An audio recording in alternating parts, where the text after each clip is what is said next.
How's my blue stealing? During football's cash-spinning transfer windows, where transfer fees throw up the kind of numbers that would break any calculator, a few clubs spring to mind, namely PSG and Manchester City. Well, despite not being taken over by an investor from the Far East, Manchester United have kept up with huge spending rates pretty well. This is mainly due to the fact that their world-renowned status as a football club means they bring in more revenue every year than any other sports team on the planet. So what do they do with this money?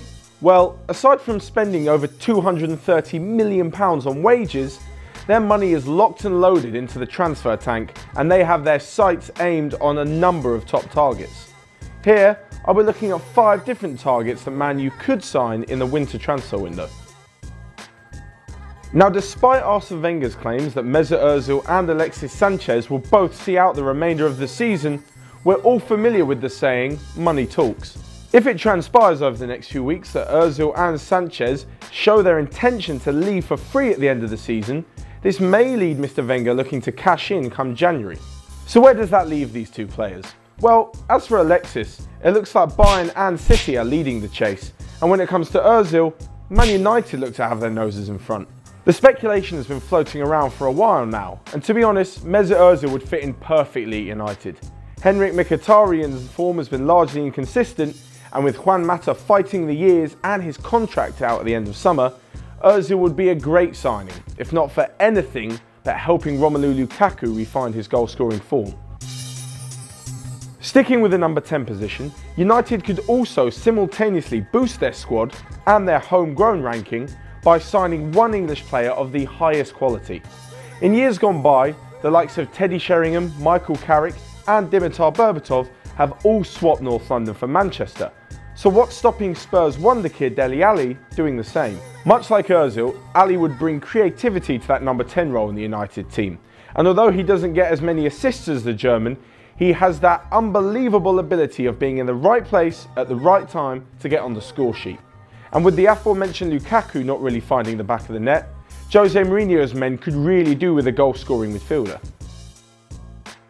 Now we're sticking with the Spurs to United links, as every time Danny Rose has left out the squad, rumours seem to resurface about him leaving White Hart Lane. Both Rose and Pochettino have been adamant in recent times that their relationship is back on track after Danny Rose's outspoken interview in the summer complaining of the wage bill at Tottenham. So with the left back dropping in and out of the team and sometimes even the squad, combined with the fact that Luke Shaw and Daley Blind don't seem to be doing the business for United, a move for Rose really does look on the cards.